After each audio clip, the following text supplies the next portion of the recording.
Bonjour à tous et j'espère que vous allez bien. Aujourd'hui je vous retrouve pour vous faire un petit update lecture, tout simplement parce que la précédente vidéo que je vous ai faite parlait d'une immense pile à lire pour le Cold Winter Challenge. Donc je n'ai pas attendu et j'ai directement commencé à lire pour ce challenge. Et je vais vous présenter les 3 livres que j'ai attaqués. Il y en a 2 que j'ai terminés, un album et une bande dessinée. Et il y en a un que je suis encore en train de lire et que je savoure puisqu'il s'agit de Harry Potter. Je vous montre ça tout de suite. La première lecture que j'ai faite pour ce challenge est un album qui s'appelle Le plus beau cadeau du monde. À un moment donné dans le challenge on devait lire une lecture graphique qui parlait de Noël ou d'hiver et donc ça rentre parfaitement dans cette case. Le truc c'est que c'est un album pour les petits. Alors Le plus beau cadeau du monde a été écrit par Anne Ferrier et Roselyne Doreille. Et c'est l'histoire d'une petite fille qui s'appelle Lucie. Et elle, le cadeau qu'elle espère avoir de la part du Père Noël, en fait, c'est un dragon. Un immense dragon vert comme on les rencontre dans les histoires. Alors elle en parle à ses parents, mais ses parents sont pas trop d'accord. Et puis elle en parle à sa maîtresse pour lui demander où est-ce qu'elle peut trouver un dragon. Sa maîtresse lui parle de dinosaures, mais Lucie, elle veut pas des dinosaures. Elle veut un dragon, un vrai. Et finalement, le jour de Noël arrive et Lucie sait, elle a compris qu'elle n'aura pas de dragon parce que personne ne veut lui en offrir un. Et d'un coup, elle découvre sous le sapin une boîte avec quelque chose qui remue à l'intérieur. Et cette petite chose, ça n'est pas un dragon, mais c'est un chaton. Et donc c'est un album qui est vraiment très mignon, qui parle de Noël, qui parle des rêves aussi, de la magie, de tout ce qu'on peut imaginer pour cette période de l'année. Et ce qui se réalise finalement, qui n'est pas forcément le rêve d'un petit enfant, mais qui est tout aussi empli d'amour que ce qu'elle a pu imaginer à l'origine. Et donc elle se retrouve avec un petit chaton et c'est très mignon. C'est une lecture qui est très douce et qui se finit bien. Donc pour les petits toux, avant Noël, c'est parfait. Ensuite, pour ce Cold Winter, il y avait une catégorie qui était spécialement dédiée à un livre un peu bien-être, cocooning, peut-être un roman graphique ou un livre illustré. Du coup, j'avais choisi de lire Malgré tout de Jordi Lafèbre, qui est une bande dessinée qui raconte l'histoire de 2 personnages, une femme, Anna, et un garçon, Zeno. Et en fait, c'est une histoire d'un amour plus ou moins impossible. En fait, ce sont 2 personnes qui se rencontrent un jour et qui tombent éperdument amoureux. C'est vraiment le coup de foudre. Mais évidemment, ils ont des modes de vie et des chemins qui sont tout à fait différents et qui se séparent et ils finissent par se retrouver. L'originalité de cette bande dessinée, c'est vraiment le fait qu'elle se lit à l'envers. Elle commence par le chapitre 20, je crois. Je voudrais pas vous dire de bêtises. C'est ça, elle commence par le chapitre 20 et elle se termine par le chapitre 1. Et du coup, on apprend à connaître les personnages mais à l'envers et la chronologie est tout à fait inversée. Donc petit à petit, on comprend mieux comment ils en sont arrivés là ou comment ils en sont arrivés au début. Et c'est amusant puisque justement l'un des personnages étudie la physique. Et il essaye de démontrer dans sa thèse qu'il vient de terminer que l'on peut d'une certaine manière remonter le temps. Donc c'est à la fois scientifique, ou c'est une hypothèse scientifique, et en même temps c'est très poétique, c'est très beau. Les dessins et les couleurs sont vraiment très doux, très douces. Voilà, je viens de le terminer. Et honnêtement, c'est le genre de lecture qui fait qu'on a parfois un petit peu le cœur et la gorge serrée et la gorge nouée comme ça. Et en même temps, c'est une très belle lecture, vraiment doudou, vraiment cocooning. C'est parfait pour l'hiver, c'est une très belle histoire et franchement, je vous la recommande. Vous commencez à me connaître un petit peu, je suis une fan incontournable, incontestée, incollable de Harry Potter. Et pour peaufiner un petit peu ma connaissance de cet univers, pour m'y replonger pendant cette période de l'année, j'ai décidé de relire la saga. Et ça tombe bien puisque pour le Cold Winter Challenge, il y avait une catégorie spéciale livre jeunesse, donc évidemment, j'ai casé la suite de Harry Potter que je suis en train de relire, autrement dit le tome 4, Harry Potter et la coupe de feu. Je ne vais pas vous faire l'affront de vous le résumer, par contre, puisqu'on est dans un update lecture, ce que je vous propose, c'est que je vous raconte quelques anecdotes de cette relecture de Harry Potter, puisque j'adore me replonger dans cet univers. Et en fait, je vois plus souvent les films que je ne lis les livres, évidemment, même si j'adore énormément les livres, j'aime aussi les films. Et du coup, ça me permet en fait, en les relisant, de voir quelles sont les petites différences, les petites discordances, les choses qui ne sont pas dans les films. Et donc ce que je vous propose, c'est de vous les raconter un petit peu dans cette vidéo, en tout cas pour les 200 premières pages que j'ai lues, voilà quelques anecdotes, quelques petites choses qui m'ont marqué, donc je vais vous en parler tout de suite. Alors je vous préviens quand même d'avance, si vous n'avez pas lu les livres et que vous avez vu les films ou si vous n'avez fait ni l'un ni l'autre, je vous conseille plutôt de passer la fin de cette vidéo et puis je vous retrouverai la semaine prochaine.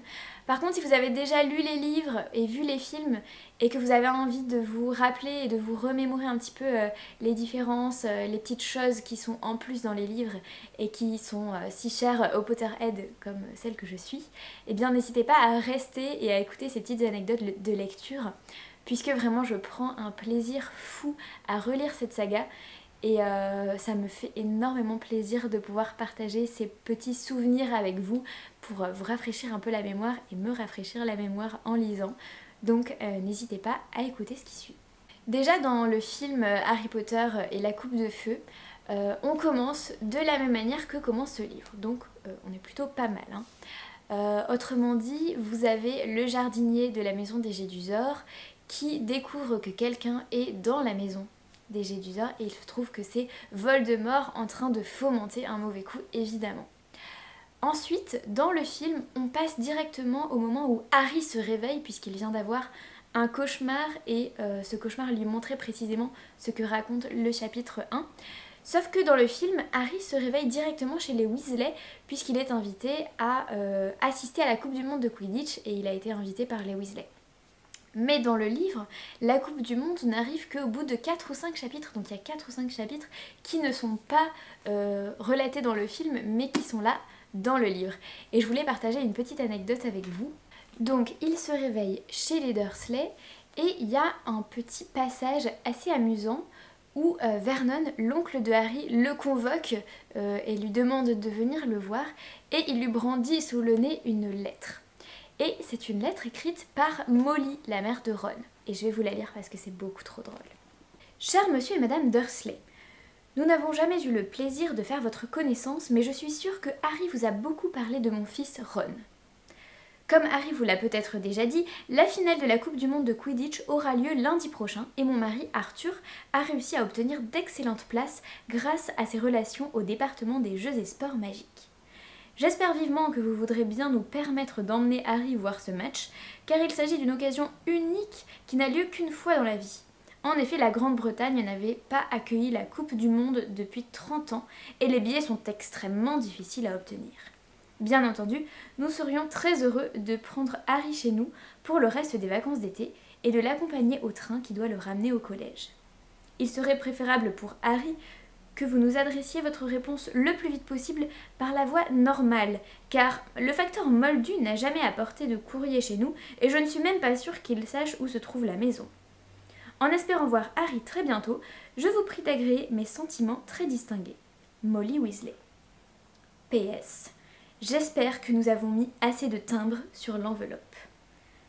L'oncle Vernon acheva sa lecture, plongea la main dans sa poche et en retira autre chose. « Regarde ça !» grogna-t-il. Il montrait l'enveloppe dans laquelle la lettre de Madame Weasley était arrivée, et Harry dut réprimer un éclat de rire. Elle était entièrement recouverte de timbres, à part un petit carré de 2 ou 3 cm de côté, dans lequel Madame Weasley avait réussi à faire tenir l'adresse des Dursley. Finalement, elle avait mis assez de timbres, dit Harry, comme s'il s'agissait d'une simple erreur que n'importe qui aurait pu commettre. Je suis désolée, mais cette lettre, elle m'a fait mourir de rire quand je l'ai relue. J'avais complètement oublié que Molly envoyait une lettre aux Dursley, et c'est beaucoup trop drôle parce que, évidemment, vous le savez tous, mais les Dursley, tout ce qui touche à la magie, ils veulent pas en entendre parler. Donc non, Harry n'a jamais parlé de Ron à la maison. Non, Harry ne leur a pas parlé de la Coupe du Monde de Quidditch. Et vous imaginez l'oncle Vernon qui reçoit cette lettre couverte de timbres avec des mots complètement insensés à l'intérieur. Il devait être tellement, mais vert ou rouge de colère, je n'en sais rien. Et donc ce passage m'a fait mourir de rire et je voulais absolument vous le lire comme ça face caméra parce que c'était beaucoup trop drôle.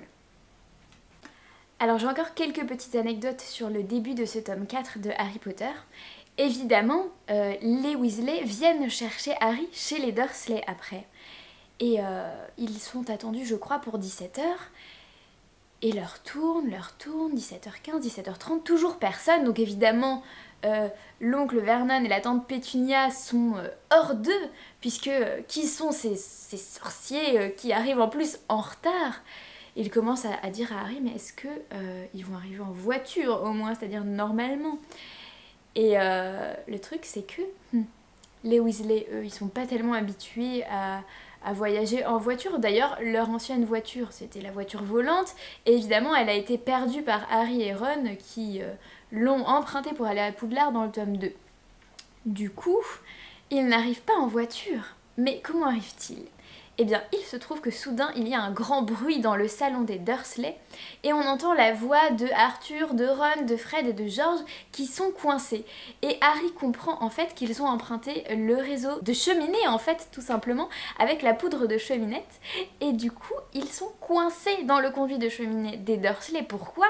Parce qu'ils ont préféré installer un conduit, ils ont bouché le conduit en fait, et ils ont installé une cheminée électrique chez les Dursley. Et du coup, les Weasley sont coincés. Je vous laisse imaginer la scène, Arthur qui fait exploser la cheminée pour pouvoir sortir et qui ensuite répare tout, qui se trouve face aux Dursley qui sont terrorisés et tout à fait en colère de ce qui vient de se passer. Et évidemment, Dudley, lui, est lui-même terrifié. Pourquoi? Parce que la dernière fois qu'il a vu un sorcier c'était Hagrid, et Hagrid l'a doté d'une petite queue en tire-bouchon. Donc il passe son temps près du mur comme ça, collé, pour protéger son derrière en fait, pour ne pas qu'on lui lance un mauvais sort à nouveau. Je vous laisse imaginer la scène. Là-dessus, évidemment, Fred et George font un mauvais coup. L'un des deux jumeaux fait tomber des pralines. Et comme Dudley est au régime, qu'est-ce qu'il fait? Il se jette dessus et il en mange une. Et évidemment, c'était une praline, je crois, des sorciers facétieux, des farces pour sorciers facétieux. Et du coup, il se retrouve avec la langue qui enfle, et les Dursley qui refusent catégoriquement que Arthur le guérisse et le soigne, puisqu'ils ne veulent pas qu'il jette un sort à leur fils. Enfin bref, vous imaginez la scène, c'est juste hilarant et j'aurais trop aimé voir ça dans les films. Imaginez juste 5 minutes, ce genre de choses, ça aurait été tellement drôle. Bon allez, j'arrête avec les anecdotes au sujet de Harry Potter et la coupe de feu, en tout cas pour le début. Si vous aimez bien ce genre de petites anecdotes dans mes updates lecture, surtout n'hésitez pas à me le dire et puis comme ça je pourrai vous en faire de nouvelles. Et voilà, c'est ici que s'achève cette update lecture. Je vous dis merci beaucoup d'avoir regardé cette vidéo, j'espère qu'elle vous a plu et je vous dis à la semaine prochaine pour une prochaine vidéo. Ciao!